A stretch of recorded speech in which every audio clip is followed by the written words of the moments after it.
Hi everyone.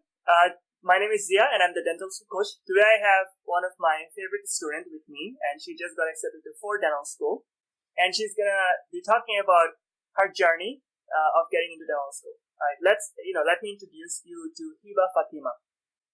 Okay. So, my name is Hiba. I'm actually an international student, and I came here because I wanted to go to dental school and everything. So I applied like last cycle, and I got into 4 schools. I got 5 interviews out of the 23 schools that I applied at, and out of the 5, I chose not to go to one of them because I'd already gotten acceptances by then. But yeah, I got into 4 schools. I got into NYU, I got into Rutgers, and University of Detroit Mercy, and then I got into University of Southern California. Okay, great. That's a lot of school. Before jumping on and talk about dental specific stuff, I want my students to learn your story. So tell them where you're coming from. Okay. Well, I was born in Pakistan. I stayed in Pakistan for about 10 years. I was 10 when we moved out. My dad got transferred to Malaysia. We lived there for about five years, and then our whole family moved to Singapore, and then I lived there for 6 years. So I did my high school / A-levels and O-levels from Singapore, and then I applied to US for schooling from Singapore. Actually, I couldn't apply for dental schools in Singapore because they only have 1 school and 55 seats. So wow, that was a very competitive area. So that's why I decided to come and, give America a shot with that. And so I applied to a lot of schools, but I got into University of Texas at Dallas. And I finished my degree in December last year in biology. Okay. Yep. That's cool. So, very diverse background. You're coming from many different places. You've had a lot of experiences, living abroad and, things that many people don't get to see. For sure. That makes you a great applicant for sure. But it's also difficult for international students to get accepted into dental school. And right. When you came to me for advice, I told you that it's going to be difficult, and that's why we had you apply to at a lot of schools, right? So yeah, right. I mean, I applied to 23 and only got 5, so I'm glad I applied to all of those schools. Otherwise, right. It's difficult to tell which ones will be, okay with your application and which ones won't be. So, yeah, that advice definitely helped a lot. Great. So, in terms of dentistry, when did you become interested in dentistry, and how did you find out that you wanted to be a dentist? So, when I was younger, I kind of always wanted to be a doctor. And dentistry came to me actually a lot later. I was in Singapore and my A-levels had finished and I was deciding on what to do and what kind of medicine to do. And I just felt like with my background, with the things that I had in mind for my future, I thought that dentistry would be the best profession for me. That plus, so I have a younger brother, Hamza, and he had a health condition. Unfortunately, he passed away in November last year. I'm so sorry about him. Yeah, no, thank you. But he was the reason actually why I decided to get into dentistry in the first place, because we knew that there's going to be a lot of medical expenses that are going to be involved in the whole thing, and I kind of wanted to help my parents out. So I felt that dental profession will kind of make me financially stable and would also give me some time to spend with my family, because I do want to have a family eventually. So that's why I was very interested in that field. That plus there were a lot of experiences that I had in Pakistan that, drew me towards that, because I wanted to be able to kind of make a difference. So let's see if I'm able to do that. You will. You sure will, because you have a lot of passion for doing good stuff. Thank you. All right. Yeah. I think you'll make a great dentist. So. So what courses did you take as a pre-dental? And I know that some parts of your college you're pre-med and you're still deciding. What are some of the dental specific courses that you've taken? Right. So I initially started off as a biochemistry major, but then I kind of found out that a lot of the courses that we were being told to take weren't really needed for dental school and everything. So that's why I switched on to biology in the end. And well, I took genetics. I know that genetics was one of the preferred courses for dental schools. Plus, it was a requirement for our degree plan. I took oral histology. That was an amazing course. I learned so much in that. That was specific towards dental schools, and that kind of, made me realize that this really is what I want to do, and that's actually something that I'm interested in. Because before that, all the biology courses that I was taking, whether it was anatomy and physiology, or genetics, or biochemistry, all of those were kind of like, related to the overall body, and they were, interesting and everything because I have always been a science student. But like the minute I started taking oral histology, it was just like interest to another level.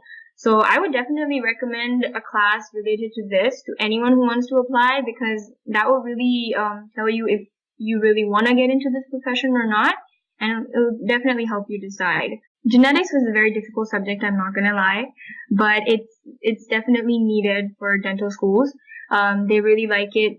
They really like seeing that on your transcript. Yeah. And it's good if you can get a good grade in it, but as long as you've taken it, it should be good. Okay, that's good. That's a good advice. Do you mind telling the audience about your GPA and the DAT score? Okay. Well, my GPA was 3.54. That's what I applied with 3.56, but by the end of it, I was at 3.54. And then my DAT score was 22. So I guess my DAT score is what saved me. 22 is a great score. Is it at the 97th percentile or 96th percentile? I think.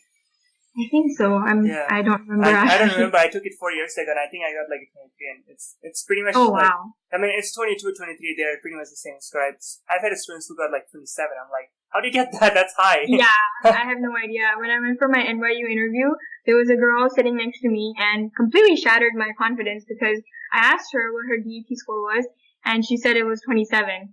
And I just sat there. I was like, okay, there's no way I'm getting into this school. Well, that's a good point. It's a good point that you should not ask about people's DAT score at the interview. Exactly. And it's funny because people with really good DAT scores, they're very, insistent to tell you what their score is and everything. So, but just be happy with whatever score you get. And 22 is, I think, way above the national average. I think national average is 19. So, that brings us to the point of how did you study for that exam? Well, I actually got a lot of help from another student, one of my classmates, and they told me about these videos called Chad's videos. Yeah. I don't know those were extremely helpful. Yeah. You use them as well. Okay, so Chad's videos were amazing. I started studying for my DAT in Singapore. At the end of my semester, I went back to Singapore in May. And I spent those 3 months just studying hardcore for my DAT. I finished my Gen Chem and my OChem in 2 weeks, literally, because of Chad's videos. And then those videos are very good for general chemistry and for organic chemistry, but they're not too much help when it comes to biology and stuff. But still, they were good, so I would definitely recommend that. And then because I signed up for the Princeton Review course at UTD for July, I got all the books and the packages and everything. So I took all the books with me to Singapore, and then I used those to study with them and everything. Then I had a friend who was taking the Kaplan course, and she had the textbooks. So she sent me the PDFs and everything, and I was just using those books. Basically, a lot of memorization. Yeah. I used my notes actually from anatomy and physiology. I used my notes for biochemistry to study for him. What else did I use? I used a lot of things that I just found online as well, because basically the main thing about practicing or studying for DAT is just practice. Right. Just wherever you can get your practice from, just get that stuff and start practicing. What was the name of, the booklets that you get for math? Destroyer? Yeah, the DAT Destroyer, exactly. Yeah. I used those ones. I had, for biology, chemistry, organic chemistry, and math. So those helped a lot with math as well, because they had a ton of practice in there. So even though my version was like the much older one, it still helped me, and everything on it was on my DAT. So, to all the people out there, it doesn't matter. You don't have to get the latest version. It's okay to use older versions. They help you the same way. And those were good. But honestly, a lot of students, they take Princeton Review courses or Kaplan courses in the beginning of their studying process. In my advice, I would say that's not a good idea. You should always study on your own first and then take the Princeton Review or Kaplan in the end of your studying before your exams. Because then you've already, went over all the material, you've memorized everything, you know what you're talking about. Yeah. So when you're in the class, it's literally just a review. Because there's so much information, by the time I got to the class, there was a lot of stuff that I had forgotten for biology. But when I was taking the course, they were just refreshing everything, and it was a lot of help. And Princeton was very good in terms of its math. Because some of the tricks that they showed me for math, I would not have been able to answer the GAT questions if I didn't know those tricks. Oh, wow. Because whatever studying I did on my own, it was, based off of just be quick in your mental math and everything. But Princeton, they actually taught us tricks, tricks to calculate logarithms and different things and word problems. It was very, very good. So if there's one thing that I would highly recommend, it's the Princeton Review course, but after you finish studying. Because I had some classmates who were taking that course with me, but that was the first time they were even looking at DAT material, and they just couldn't grasp it, and they ended up taking the test 3-4 times. Oh, wow. So, I don't recommend taking it 3-4 times. Recommend taking maybe 2-3 times. But I do also recommend DAT Bootcamp for if you don't have the money to spend on Princeton Review or Kaplan courses, because they could be pretty expensive. I think they're $1,500 to $2,000. So DAT Bootcamp, you take the exams. I think it's 7 exams for $100-something. It's not too expensive and it's pretty good. Right. I heard about the yeah. bootcamp as well. I wanted to try it out, but by then I already had a lot of things that I had on my plate, so I ended up not having enough time for the boot camp. But my friend who recommended all the other material to me, he used that and he loved the boot camp courses and stuff. So. What did you use for PAT? For PAT, I used the Princeton books. I used what else did I use? The Princeton course, they had this whole kit, so you could visualize 3D and everything. For the PAT, I used the DAT Achiever. Back in the day, DAT Achiever was the big deal. And crack the PAT. People use them, I think, still. But DAT Bootcamp, I think, is pretty ideal for PAT. But if Princeton Review gives you those stuff, the boxes, I think that's pretty good stuff, because a lot of people have trouble visualizing things in 3D. So I think it's really helpful to see things in 3 dimension. Right. Yeah. I actually used a lot of unknown websites and stuff, because I googled a lot of things just for practice. Okay. So I found this one online software. I'll let you know the name of it later, and you can just I can link to the thing. YouTube video right now. Right. Yeah. So I used that, and it was an online software, and it had a ton of practice for everything. I had to download it onto my computer, and then they had 3 or 4 exams for each of the topics, and then I think 2 exams for the overall DAT exam. So that was really good, and the PAT section on it was very difficult. So that was one of the things that actually helped me a lot, because that kind of made the other parts seem slightly easier when I took the actual one, because those ones were really difficult. But I will send you the link of it, and then you can let them know. So that'd be awesome. And how long did you study for the DAT? So I started studying a little bit in December the year before, but my proper studying started mid of May, and then I took my exam in August. So 19th August, I think. Yeah, but I was studying all day, every day, from 10 a.m. till 10 p.m. So it definitely requires a lot of hard work. Yep. But it paid off in the end, so that's good. That did, and you're into 4 dental schools now. What are some of the schools that you applied to, and why did you decide to apply to them? I basically looked at the guide for dental schools, and I went to the table where it says if they accept international students or not. So all the schools that accepted international students, in the end, I kind of ended up choosing all of those schools, except for 2 or 3 that I ended up taking out from my list, because their average GPA requirement was about like 3.7, 3.8, and I didn't think that I would be able to get into those. But some of the schools that I applied to were University of Pennsylvania, University of Pittsburgh. I applied to Harvard just for the sake of it. Because you're a Desi parent, you had to apply to Harvard. Yeah. Exactly. At least I can say that, hey, I applied to Harvard.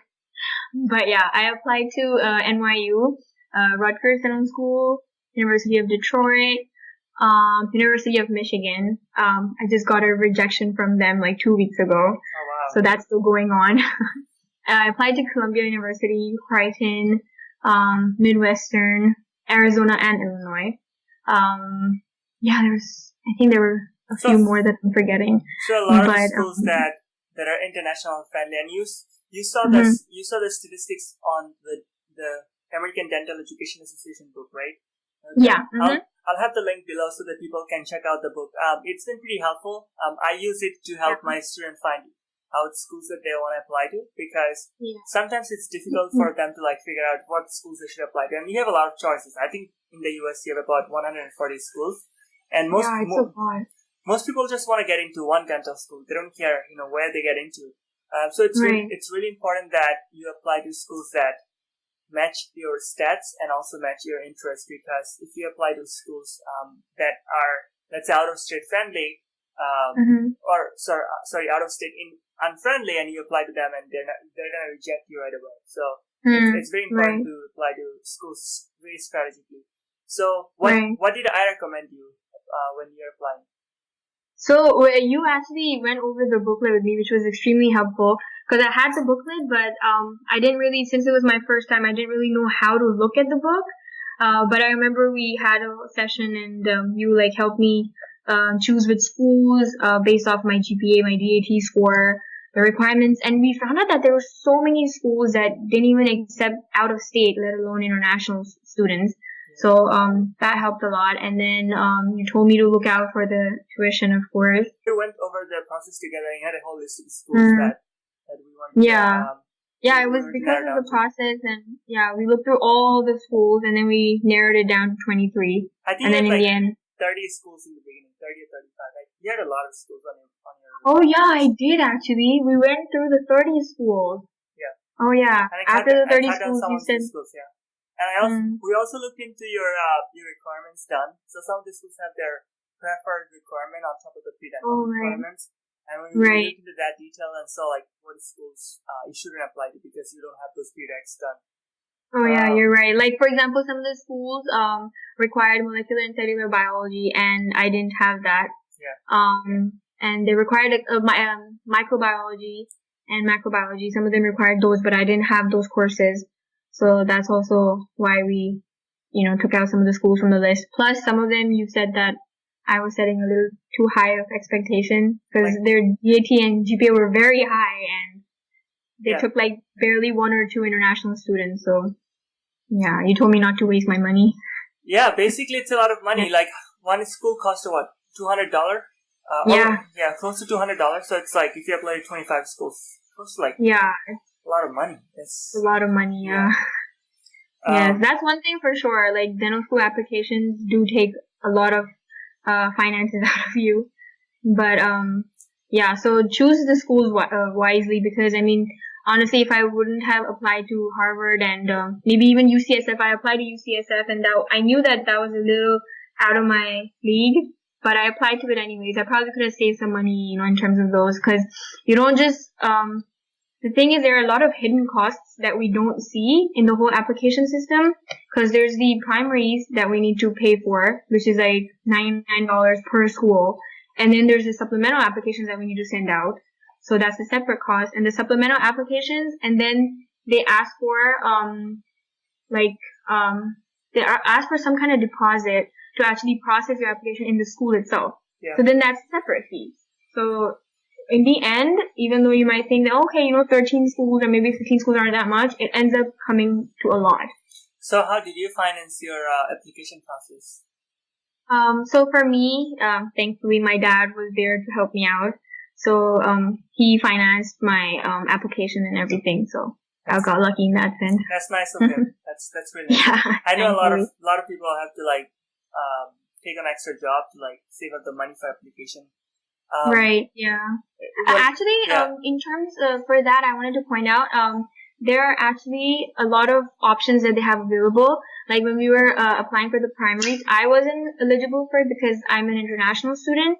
But for citizens and people who are on FAFSA, I think they can actually apply for aid in terms of the applications and the access itself. They reduce your the amount of money you have to pay, and then you can also tell that to the individual schools, and they can also either waive off your fee that you have to pay, or they'll like minimize it, or that you can pay in installments and stuff like that. So, I mean, you can kind of find out about that on a personal basis. I know about it because I've applied to the. So you have to start the process in your DAT because when you get your DENT PIN and all those stuff, you have to apply for the DAT waiver, and that also gives you like a waiver for access application.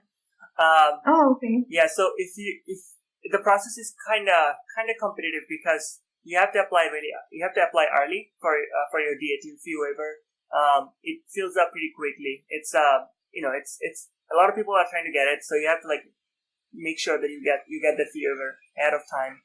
If you're applying for it in April, I think it's kind of late. You have to like get it done before March or before February. If you're taking the DAT, let's say in May or June, something like that. Because I remember I remember not getting it because it was just too late for me to get the fee waiver. But anyways, yeah. Anyways, it's an expensive process. I think I took on like 2 internships to pay for my. Oh wow! For my Can you take out loans for application? Because you're not in school at the moment, I don't think schools would give you loans. If you take out loans, I think you have to take out from banks. I don't recommend that. I recommend taking out from some relatives or maybe from your parents, but I don't recommend taking out bank loan for financing your DAT application. Or dental application.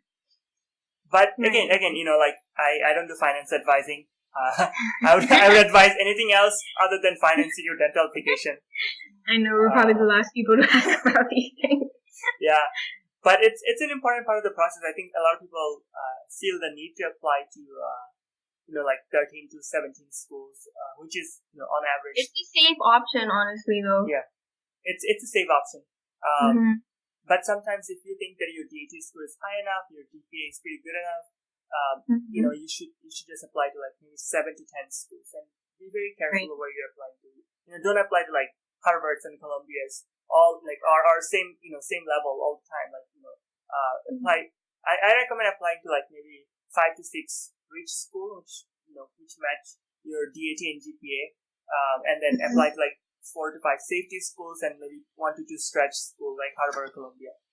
Oh yeah, I remember you told me this. Divide your schools into 3 different lists so that you have a safe option, you have a mediocre option, and then you have like something that you're going out of your league with, which was a lot of help actually. Otherwise, I would have ended up applying to a lot of out of league schools. Yeah, because it sounds prestigious and like because I understand how Indian parents or Chinese parents think about applying to schools. They're thinking, oh, my kid is applying to Harvard, he must be smart. It doesn't work like that. But true. It's true.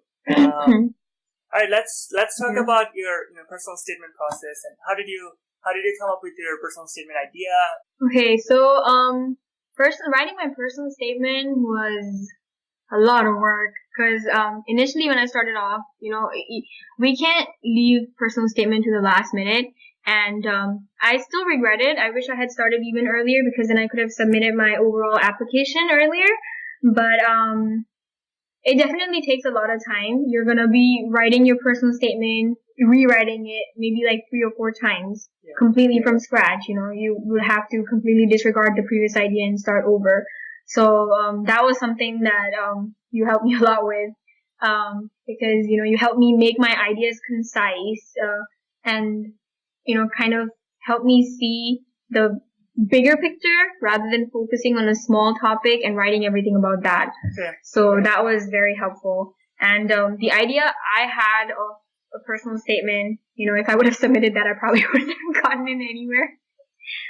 But I remember specifically that you wrote your personal statement as if you're going to med school. And that was interesting Thank to me you. because because in Pakistan or in Bangladesh, we think dentistry as part of being a doctor. We don't think of it Yeah. as a separate entity. But in the US, it's very different. It's like dental school has their own school, or if you're applying for veterinary school, it's a different school Right. you're applying to.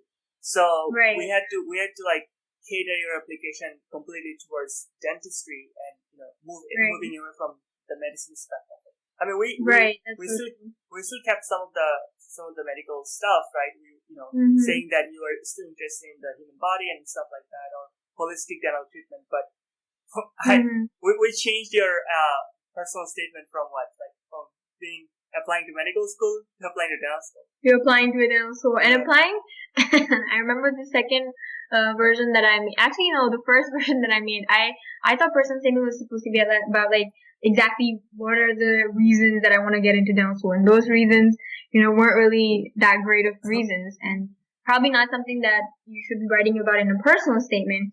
So, that's something that, it helped me as well to do some research on all of this. I read so many personal statements online. I tried to see, what kind of things people talk about, what kind of language people use, because that was one thing that I was having trouble with being an international student. I mean, I've had English education my whole life, but, it's still different from how people are taught in America and, how they're taught to put a story together. So, I kind of had to struggle a little bit with that just to make my personal statement sound more interesting, and you helped me with that because, so that was. All right. So so what did you talk about on your personal statement? You mentioned a lot about a story. Yeah, so, well, I started off the personal statement with a bit of an expression, actually, and I talked about the scenario when I was in Pakistan with my mom and we went to the dental clinic, and over there, like, as a kid, how I saw the whole situation, and, my mom's gums were bleeding, and I thought it was, bleeding a lot and everything. And I talked about how we went to the clinic just because of the fact that it was bleeding, even though her gums had been hurting for weeks before that. So I kind of try to put in the fact that, in other countries, especially like in Pakistan, India, and everywhere, people don't really give that much importance to, dental hygiene, the importance of taking care of your oral cavity, because, they're like, if you can't really, feel it that much, then it's fine. So unless they're dying of like excruciating pain, they won't really go to a doctor. Right. So I talked about that and how that kind of motivated me to get into the dental profession, because I wanted to, be able to bring in a bit more knowledge about dentistry in Pakistan. I mean, right now, like when I do research and everything, there's a huge shortage of dentists, and a lot of them are needed over there. Their technology isn't as advanced as that in America. So I talked a little bit about that. Then I talked about how. So another story was that my doctor that I had over here, the first time I went to like a proper dentist. So I was 22 years old and I went to the dentist for the first time, and he found out that I had 8 cavities. So that kind of broke down my overconfidence about my teeth and brought me back to reality. So I talked about that. Then I talked about how I shadowed an orthodontist here, and how I would see the patients, because I never had braces myself, so I never got to see in real life the whole process of a person moving from one state of their mouth to a completely different state. And when I saw that, it was just really, really amazing, and it fascinated me a lot. And I remember talking to you about that whole thing, and then you helped me kind of bring my thoughts together instead of being all over the place.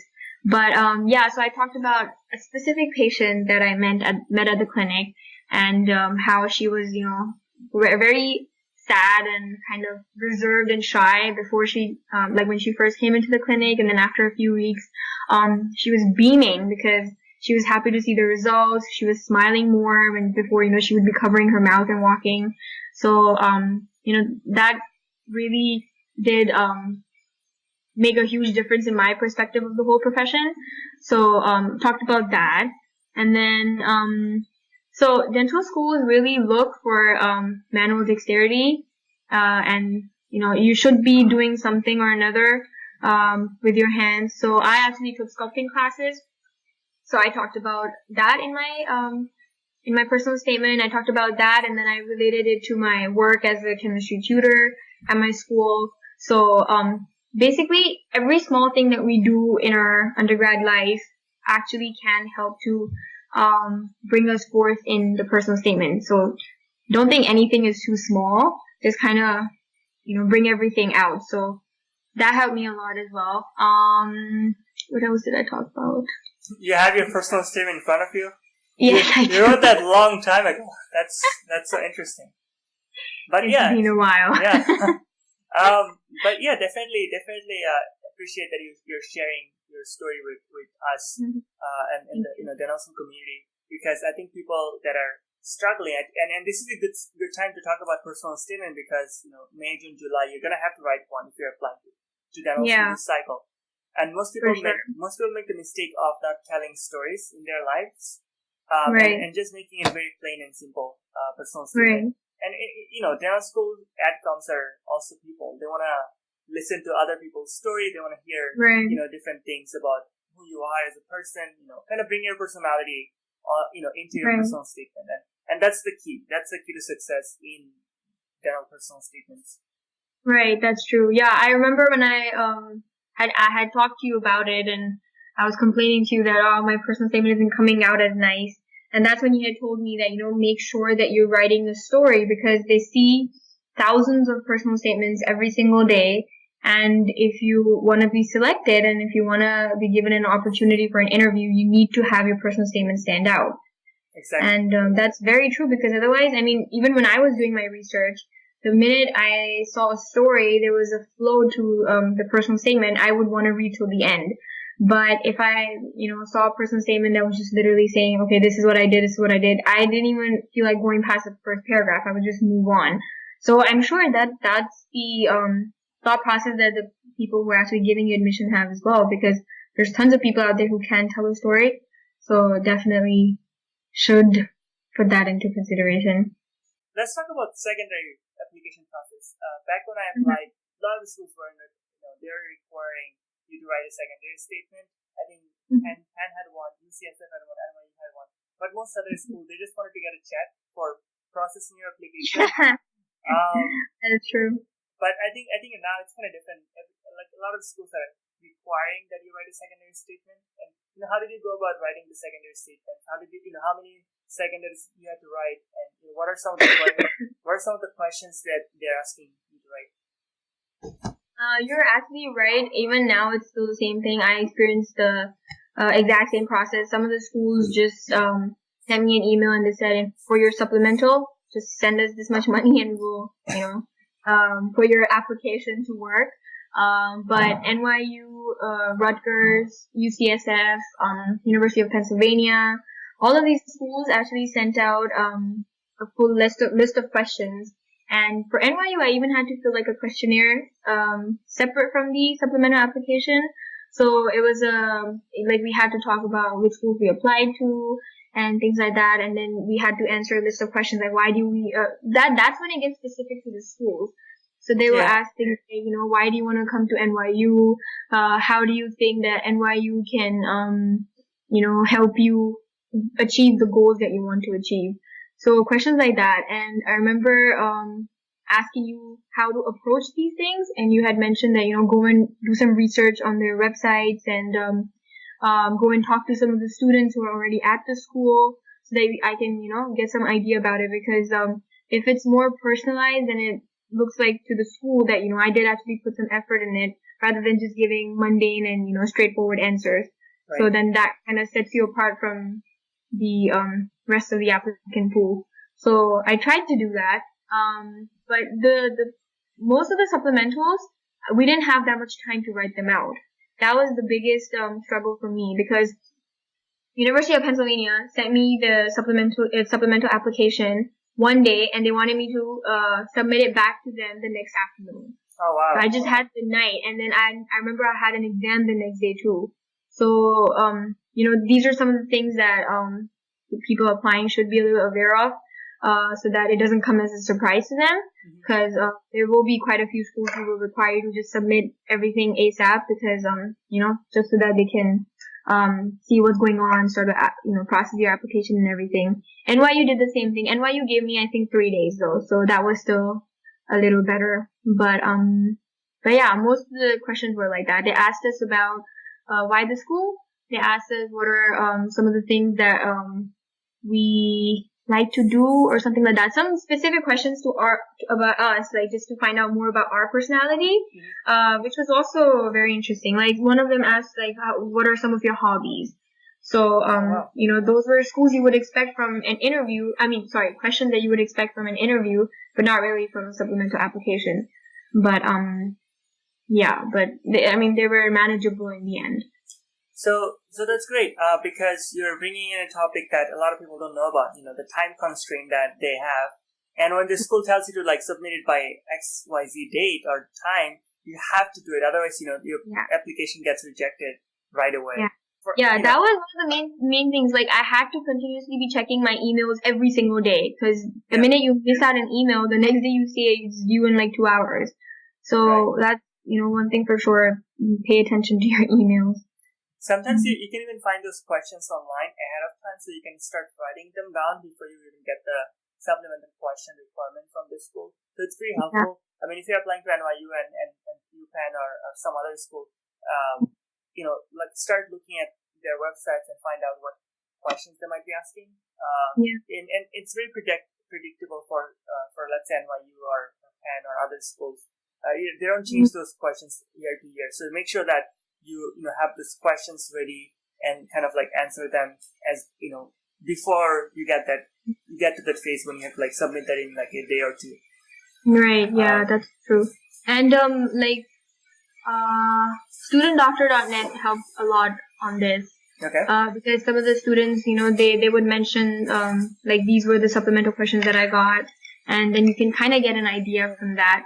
And I mean, like when I was doing my research about the supplementals, before I got them, I just wanted to have an idea of, what I'm going to be looking at in terms of the questions. And I found exact questions online. Like those were the ones that I was emailed. So you're right. That's definitely a very helpful thing to do when you're looking for them. Because they don't want to create new questions every year. They want to just recycle questions. So it's pretty straightforward. So let's talk about the next process of the application, the interviews. How many interviews did you get? Where did you interview? Okay. So I got 5 interviews in total, but I went to 4. And I got an interview from Nova, but I ended up not going because it was in February and I already had acceptances by then. But my first interview was at University of Detroit Mercy. And I have no idea how I got into that school. But okay. So before, when I was preparing for the interviews, I know I approached you and you were a huge help in terms of the interviews because in my mind, I thought that I would, do pretty well when it came to an interview because I enjoy talking and everything.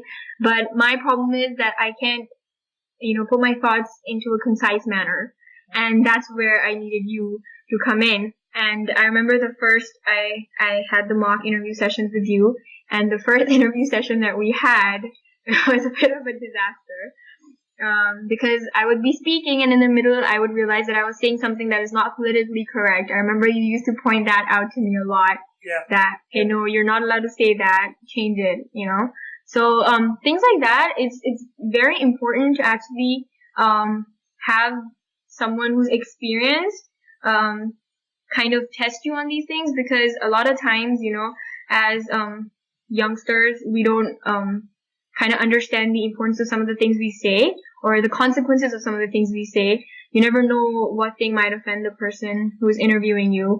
So it's very important to have someone experienced, kind of see what you're saying, kind of guide you through the whole thing. So, yeah, my favorite part about all your services was the interview one because I would have not been able to get through those if I hadn't done that. Yeah, I think a lot of people say just be yourself. I think that's terrible advice when it comes to interview because you want to put your best foot forward before going to the interview. And you need to do a lot of practice. Do some mock interview with a friend, do something with me, and then even if you have the money to pay for the mock interview service, I think it's super useful because sometimes we are not aware of some of the mistakes that we're making. So, for example, one of my fun ones were that you're slouching a bit when you're doing the mock interview. Oh yeah, and I'm still doing it.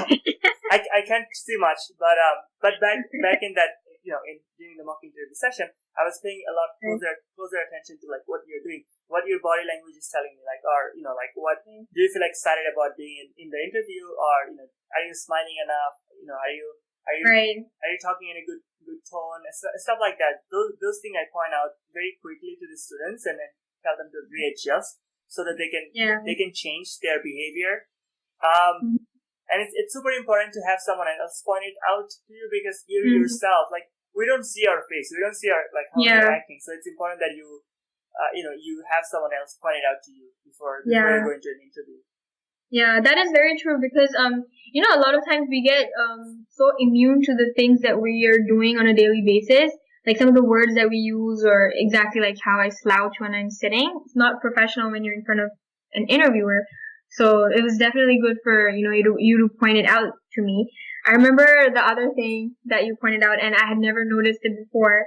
You said that I said like a lot in my sentences. So when I was giving you the answers, I said like a lot. And when I was viewing my video afterwards, I noticed that every maybe 2-3 words I would say like. I guess that also came with the fact that I was a little nervous. It was the first time I was doing it, but nervousness is going to be there at the interview. So if we're not aware of what we're doing, we're not going to be able to control it. So you definitely need someone else to see it and to point it out so that you can be aware of it, Yeah, definitely. And even for myself, I say a lot, and I have to, I just said it right now. I had to get someone else to point out to me that I say it a lot. And one of my friends, he says, a lot. It's funny. He just says, in the middle of a sentence where it does not apply or it's not applicable. So it's that was me as well. Yeah, so those filler words, or like those filler words that we say on a daily basis are not very professional to use, in front of the patient or in front of the admissions committee. So I think having that awareness just puts you at a different level. It just puts you at a different level in terms of doing the interview. You're more comfortable. You're more aware of what you're gonna say, how you're gonna react to different questions. Also, make a huge deal of difference. Yeah, that's true. Because those things sound okay in our mind, but when the other person is hearing them, it's very obvious and it gets a little, annoying after a while. So good to know that. What about other interviews?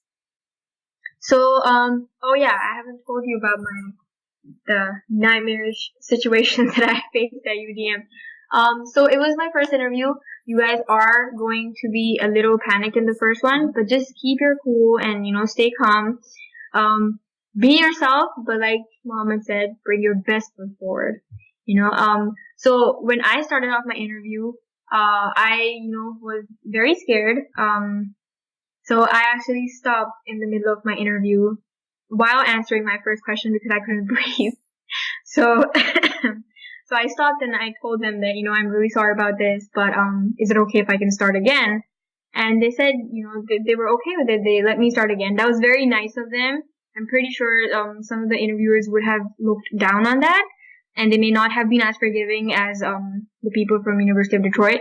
But, thankfully I had, really nice interviewers. But, for sure, keep your cool. Before you go into the interview session, just kind of breathe.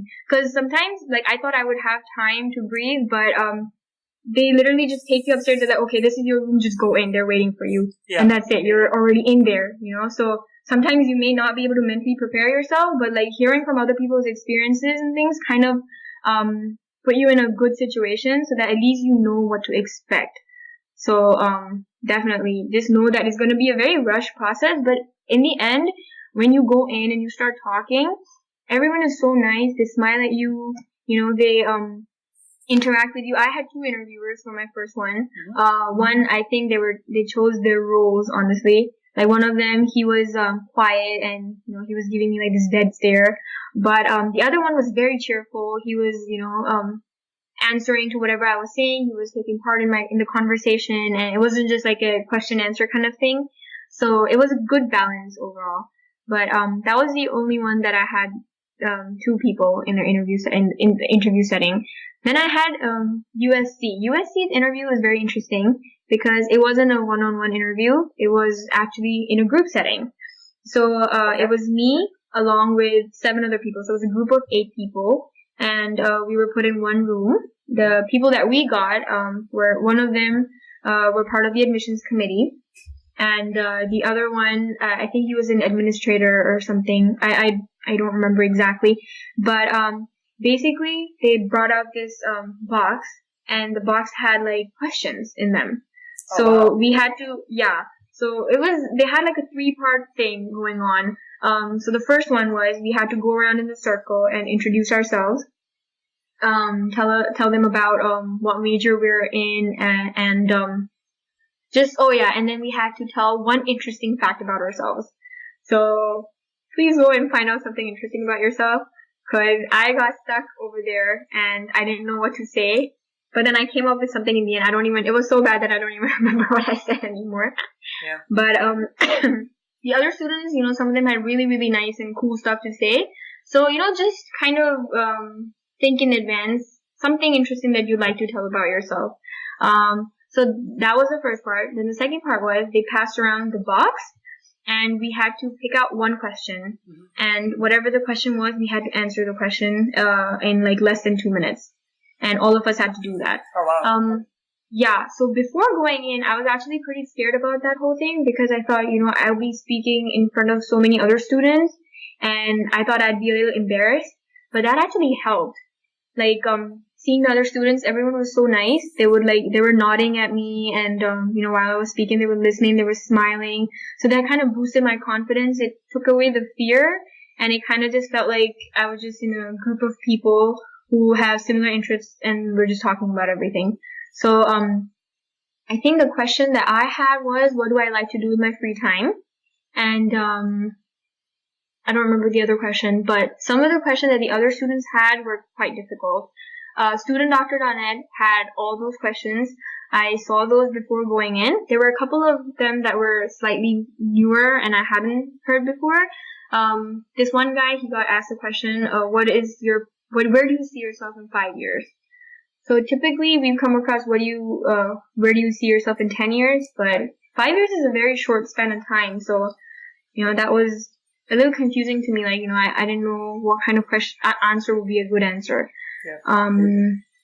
What else was there? So I think for the 5-year question, they're looking to see if you have a generic idea of what you want to do right after dental school. Do you want to do a specialization, or do you want to go into general dentistry? If you don't know, I think it's perfectly fine to say, I know that I'm going to be a dentist after 4 years, 4 or 5 years, but I don't know exactly what kind of dentist I'll be or what kind of specialty I'll pick. But I know that after 4 years, I would like to finish my dental school and probably do a residency in some specialty. Something like that would be good for that. Oh, okay. Oh, actually, I did want to ask you this one question, because person sitting next to me, she got asked a question that if not dentistry, what other profession, if dentistry does not work out for you, what other profession would you be interested in? And the girl, she started answering the question, and she said that if not dentistry, she wants to go into medicine or something.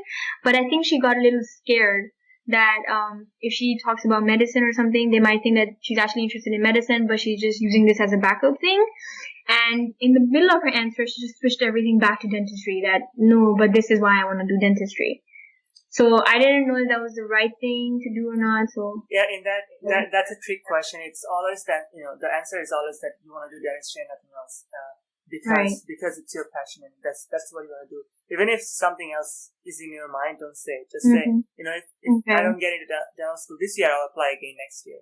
Right. Yeah. That's the answer that I was thinking. That would be the safest thing to do. Like, maybe just tell them that if I don't get in, that means there's something that is missing in my application. I would want to get more experience or make my application even better so that I can apply next year or something. Exactly. Right. Okay. That makes sense.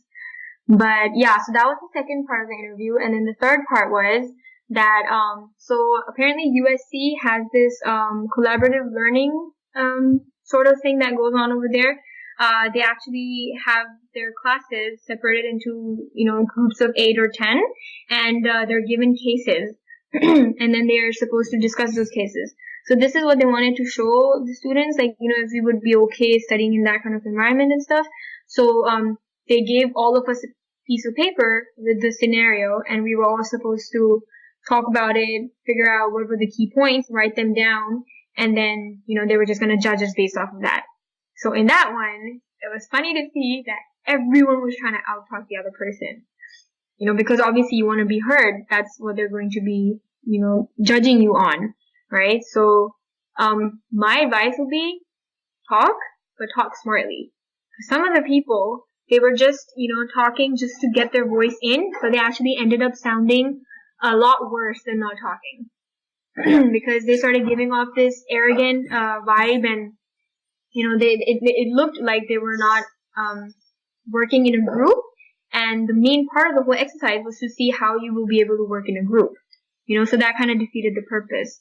So, in this kind of interview, I would say, be smart about it. Oh, and it was funny because, the interviewers, they really appreciated this one girl, who said her and me and her, we, because everyone was talking over the other person, we thought that, okay, you know what? How about we just all settle down and let's go around in a circle, and each of us can give like one idea.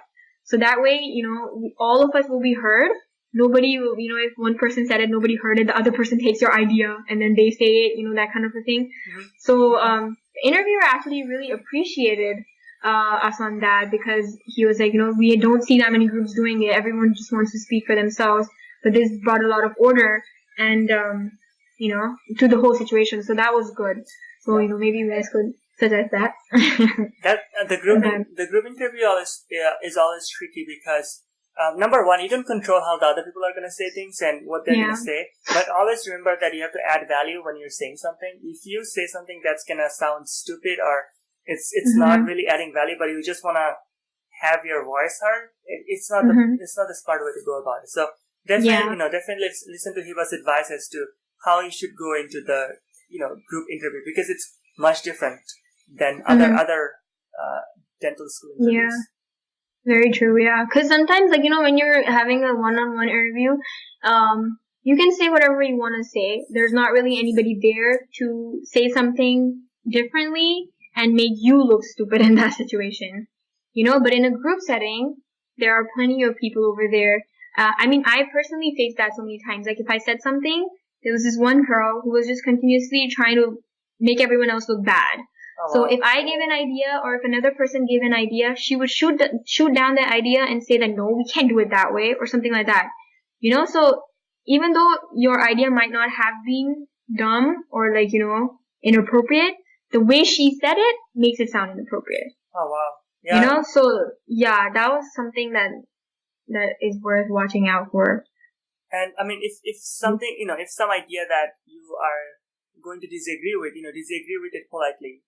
Be very tactical about it, because it's an interview. You're going to be judged on your professionalism and how you how you disagree with your team members. Mm-hmm. And if you have a clinic, if you're a full-time dentist, you will have a team, and you might work with someone else that you don't agree with, and you have to politely disagree and come with a resolution to treat the patients. Exactly. And if you don't know how to disagree with people, you're gonna come across difficult situations where you don't know what to do. Exactly, that's very true. Because everyone's entitled to an opinion, for sure. If you don't agree with someone's opinion, you are allowed to disagree with that. But we should know how to go about it so that you don't offend the other person at the same time. Yeah, so that's definitely true. But yeah, so those were the 3 sessions, and then that's a long interview. It was a long interview. Yeah. We were in there for an hour, I think.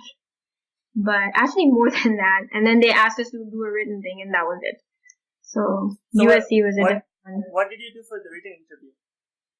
The written interview, so they basically, at the end of this whole, the first 3 sessions, we had a piece of paper, and there was a question on that. And I think the question I don't remember wrongly. The question was just that why do you want to come to USC, and how do you think that USC can make you a better dentist, or something like that along those lines. So we how were did you prepare given. for it? So I didn't know that was going to be a question. Actually, no. Yeah, I looked it up on studentdoctor.net, and I saw that they do have those kind of questions. But everyone was saying there's different questions that they ask. So I kind of just, had it in my mind. I knew that, some of the main points about USC, I wrote those, and then, because they said that how can USC make you a better dentist?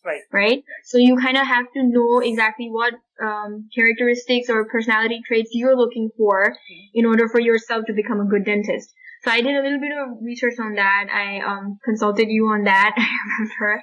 And, just based off of that, we had 15 minutes to write it, and then, we just quickly wrote it in 15 minutes, and then it was done. I think it wasn't, too big of a determinant in the interview process because of the fact that you only get 15 minutes to write it. I think they just wanted to see that, in such a short span of time, how proficiently can you write. Yeah. That kind of thing. So the other thing they are trying to judge is basically how much do you know about the school. And you have to do some school research before you go into the school interview. Right. Because otherwise you're going to be stuck thinking, what are some of the strengths that USC brings to the table, right? Yeah, exactly. True. Yeah. So, so that was USC, and overall though their interview wasn't very high stress. It was a pretty easygoing interview. It just had a lot of components, but the interviewers were very nice. Every time you answered a question, whoever was answering, they would come and stand in front of that person so that they can interact with them, one-on-one. We don't feel like, nobody's watching us and whatever. So they would come in front, and then my question was that what do I like to do in my free time? So I had said, I like to go out and watch movies on my own sometimes just so that I can spend some time with myself. So the interviewer started laughing, and, he started conversing with me on that and just asking, what does that feel like? Don't you feel a little weird when there are a couple sitting next to you and stuff? So it got a little funny, So it's good though, because if you can get them to start a conversation with you, you can actually get them to remember you. Yes. So that was something that I realized was very important during the interviews, because the interviews that I did manage to strike a conversation in, those went really well. Because then it just goes to a whole new comfort level. Exactly. So I definitely try and do that. In terms of that, definitely be yourself. Because the more confident you are in the interview, the other person can see that, and then they get comfortable, you get comfortable, then it's just a conversation. But yes, so what other school was there? Oh, there was Rutgers. And NYU. Yeah. Rutgers was a one-on-one interview, very easygoing. At least I got a really good interviewer. I think I got lucky in terms of that in my whole interviewing process. The guy that I got, he was very relaxed. He came in, started laughing, started asking me questions about the weather, asked me why do I want to come to New Jersey. I had no idea how to answer that because I hadn't really looked into the city as such. But he asked me that, then he asked me why you want to come to Rutgers. He asked me about random questions, and then before asking me the more familiar questions, he said that actually. He said, okay, now let's move on to the questions that you probably prepared for. I was like, okay. So they know, so then he asked me what are your hobbies? Oh, he asked me what is one subject that you did not do too well in your undergrad. Okay. So I talked about genetics because genetics was still fresh in my mind at that time, and that was by far my worst subject in my undergrad. And then he talked about how if I could go back and change one part of my undergrad, what would it be? So that was one question, which was very interesting, and I was glad. And that was also part of the supplemental. I remember, it was part of the supplemental application, but I don't remember if it was for Rutgers or for NYU. But I remember it was a supplemental as well. I think it was for NYU. It was for NYU? I think so, because I don't think Rutgers give out a supplemental. Oh, okay. Maybe not. I don't remember exactly actually. You just don't want to think about it because it's over, right? Thank God. Don't have to have that stress on my mind anymore. Right. It's a long process, you know. It's a very long process and it gets very mentally exhausting. And even after you're done with the interview, you kind of start to forget about everything for that school, you know, so, which is a good thing actually. It's good for your brain. Yeah. But, what else did they ask? Oh yeah, they asked me, what did they ask me? Oh yeah, what do I like about Rutgers? And I had mentioned that, you know, they have a smaller class and, they have very good clinical experience. You know, they have a very good repertoire of their clinical experience. I talked about that. And yeah, things like that. So that interview was very relaxed. It was short. I think it was about 25 to 30 minutes. It was mostly conversation based. He asked, questions, but he kept everything pretty light, which helped me because then, you know, I was speaking to him as if I was just speaking to a friend rather than, you know, someone formal. So that was good. Other than that, yeah, I don't think there was anything else. Oh, yeah, that was about it. Rutgers did ask, you know, be honest with them if you have any, academic, the disciplinary actions or anything. They scare you a lot in terms of that. So, and Rutgers was the only one who kept on mentioning this part. Like, even, when their Dean of Education, she came in to give a presentation, she, repeated this 3-4 times, that if you have a disciplinary problem, please come and see me now. Because if you come later on, then it's going to be a bigger problem than if you just come up right now and we'll get over with it. Yeah. You know, so, yeah, just be honest about that. And then, yeah, I think Rutgers that was pretty much it. Honestly, in all of my interviews, I liked Rutgers the most. Their campus was, you know, pretty good. And they use cadavers in their studying process and everything. So I thought that was pretty cool because dental schools don't typically do that. Yeah, the reason they do that is because they have med students and dental students taking similar classes at the same time. Oh, yeah. That's true, yeah. So dental students can use the resources that med students have. So. Right. Yeah, you're right. That's true. So yeah, for Rutgers and USC, actually, on 1st of December, I found out that I was waitlisted. So I got accepted in both those schools much later on. So if you get waitlisted, there's still a lot of hope, guys. Don't worry. Yeah, so let's talk about NYU.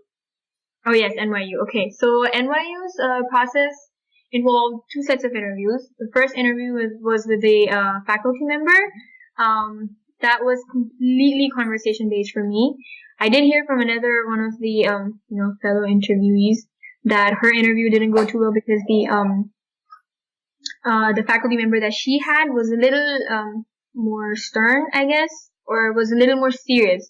So, like, you know, it depends on the interviewer as well, but you should always keep your cool because, you know, they might just be trying to intimidate you. They might just be trying to see how well you can, you know, handle that pressure. But overall, they'll be cutting you a lot of slack. So don't worry too much about that. My faculty member, he asked me about my family. He asked me about my family. He was literally very conversation based. He talked about everything. So when I went in, he just started to compliment me as a student. I don't even think I'm that good of a student, honestly. My GPA isn't that great. But the things that he was saying, You got into dental school, so I think it's good enough. Yeah, but it was the things he was saying, I was like, okay, I don't deserve that much praise. But he was very, very sweet. You know, he was talking about how, like, and they acknowledge that. They're like, you know, if you've gotten up till the interview process, that means you have something in you. You know, so a lot of times we go in, very scared. And I mean, even if I talk about myself, I went in thinking that I wasn't, you know, that I might not be as good as the people sitting outside. Yeah. But hey, if you got there, you're good enough. You're set. So don't let that, you know, be on your mind and, you know, let that ruin your chances of actually getting into the school. So, yeah, so he asked me about that. He asked me about, again, how can NYU help you become a better dentist? Why NYU? Okay, so the problem with that was when he was, giving the intro in the beginning, he said all my points that I had in mind. So all the points that I had in mind for why do I want to come to NYU, he said them himself. So I had to like kind of, think on my feet and be like, okay, how can I still save this whole thing? So when he was mentioning the points, I actually started speaking to him as well that, oh yes, I know about this. And then I started giving some details about the program so that he knows that I'm aware of it. And, I'm not just saying it because he mentioned it, that kind of a thing. So that kind of impressed him because he was like, okay, she knows what's going on around the school. The day before my NYU interview, I went on their Facebook page and I, just browsed through. I watched some of their videos that they had up, some of the, missionary, mission trips. Yeah, mission trips that they do. I went and read about those. Went and looked at some of their pictures, things like that, and then researched on their website and stuff. So, that helped a lot. And I remember asking you a lot about NYU, and you helped me, research and then gave me a lot of the pointers, which was a lot of help. Like you were the one who told me that, they get their 100% pass rate, and they have the largest class in US, but still they get 100% pass rate, which was a huge point. Like, even now that, they have faculty members helping out students to take the board exam because they really emphasize on passing, getting everyone passing the boards, which is interesting. Right. I mean, every school has their own priorities. I think NYU prioritizes that students pass. Oh, okay. Right. And it's a really good accomplishment because with 360 students and 100% pass rate, that's very impressive for sure. So I had pointed that out. And then, so things like that. That interview was good. I actually ended up crying at the end of the interview because he started making me so emotional. Oh my God. Aww. It was funny because, so at the end of it, he was like, you should be really proud of yourself. The interview went really well. And now, what I want you to do? I want you to go home and give your mom and dad a hug. And I was like, oh my God, why is this guy so sweet? It was just really funny. And he started talking about his dad and things, so it was good. But then came the next part, so we had to go back out and then we had to fill in another questionnaire. So NYU asked us to print out the questionnaire, the supplemental application, to bring to the interview. Right. And then they had another questionnaire for us to fill out over there itself. So they asked us which schools we got into, which schools we've interviewed at. And then they asked us like a short paragraph question, which I can't remember anymore, but that was on studentdoctor.net. So if anyone wants to have a look, you guys can go and check it out over there. So it was very basic stuff. So it just took us like maybe 10-15 minutes to fill out the whole thing. And you just fill that out, then you submit it to them. Then it was time for our second interview. So the second interview was with the admissions committee people. Right. So I had a female interviewer, and so because of my first interview, for everyone out there, please don't let overconfidence get to your head. Because after my faculty interview, I got a little overconfident, which wasn't very good. Because it was so relaxed, and the guy, he made it so conversation based, and seeing that he was so chill about it, I thought the next interview would be as chill. So when I went in for the interview, she wasn't that type. So I had to like kind of step back a little bit because I was being a little too frank with her, and she was slightly stricter. And I wouldn't say she was strict, but she was just a little more serious. She wasn't all like open like my previous one. So I had to quickly realize that, and then I toned down my excitement level a little bit. And then so she asked me, and the thing that caught me off guard was that she asked me the same question again. That why do you think NYU can help make you a better dentist? Now I had to I actually stopped when she asked me that question because I thought that maybe they communicated, and because he asked me the same question, so I thought that maybe I didn't give a good enough answer the first time round. So but in the end I still gave the same answer. I just gave a little bit more details. Yeah, so she asked me that. Then she was the one who also asked me that what do you like to do in your free time? So again, I used the movies thing, and she made a little bit of fun of me, but it's all good. I watch movies myself sometimes. It's more fun. Yeah. I mean, it's fun. You just have to just do things by yourself sometimes. I mean, I watch movies with my wife at times, but I watch movies by myself at times. It depends on the mood I'm feeling and stuff like that. Exactly. And sometimes you can't really find people to watch a certain movie with, but you still want to watch that movie. Exactly. It's good to spend some time on your own just to kind of, see how you're doing and things like that. So I feel it's really good for your self-therapy kind of thing. So I like it. But Self-therapy. yeah. Did you just invent that word? Kind of, maybe. Yeah. Patent pending. So you have 4 acceptance on your hand right now. So where do you think of going? So USC and UDM, actually, I had to give my answer a long time back. So I already declined their offers, sadly. USC was very expensive because, like, when it comes to these things, you really do have to look at the financing aspect of it. For citizens and residents, it's slightly easier because you guys can actually get loans. For international students, we can't get loans unless we have local guarantors. So, that's why finances actually became a huge determining point for me. Yeah. So yeah, I had to let go of USC, even though it was a very good school. In terms of UDM, I just, I kind of wanted to be in the New York, New Jersey side. So that's why right now I'm still debating between NYU and Rutgers, because they're both very, very good schools.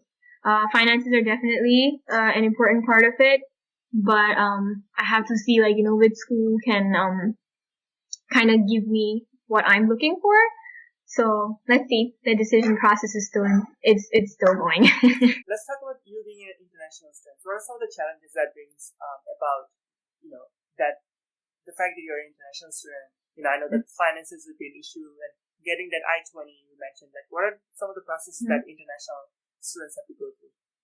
Okay, so for international students, a lot of things are very different because yes, getting the acceptance is important, but that's only like the first step. Right. So that's one of the scarier parts when it comes to the international students. So after I got the acceptance, I have to look at the exact process for the application of the I-20. So I-20 is basically a student visa. In order for you to continue studying in America or in that school, you need to have the I-20 issued to you. And the way they see if you are eligible for the I-20 or not is based off of finances.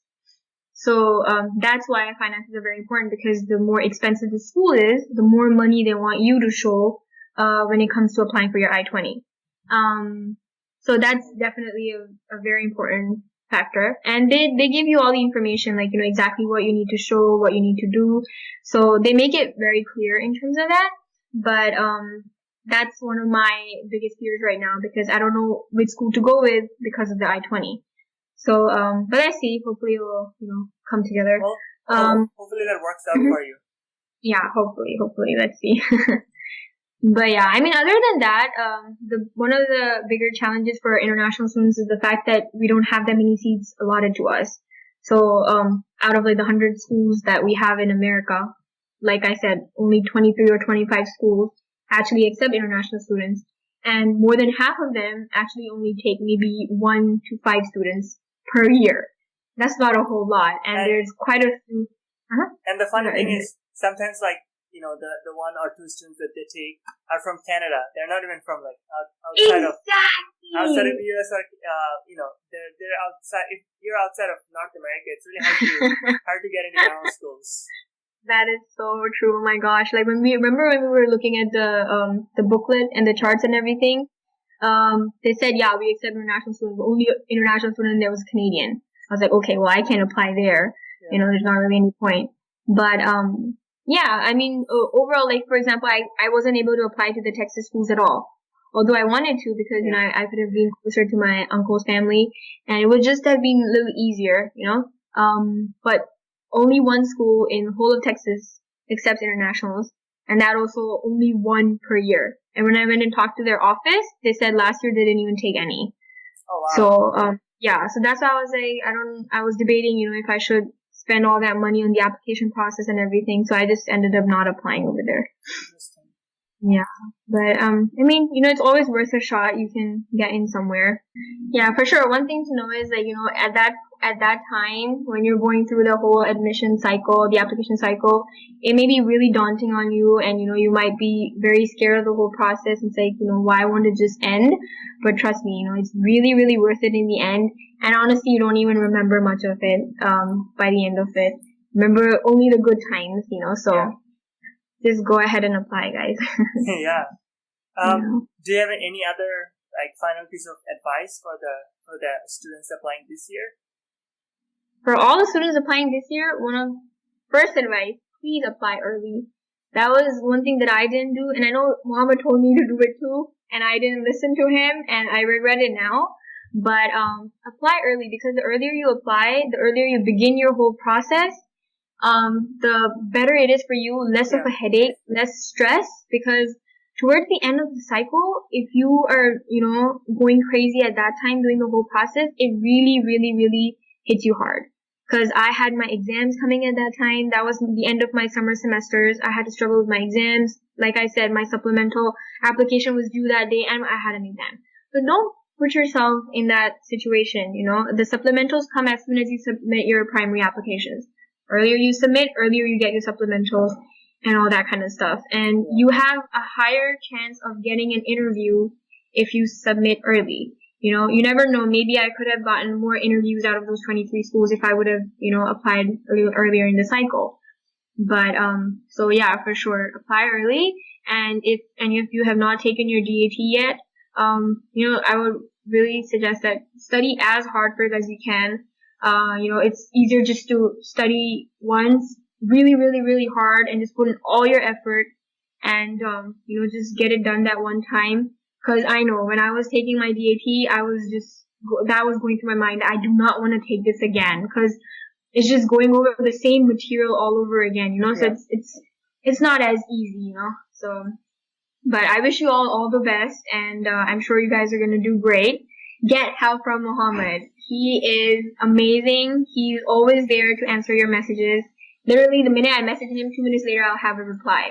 So he's very, very good with everything. You can ask him questions. You need help with anything, just shoot him a message.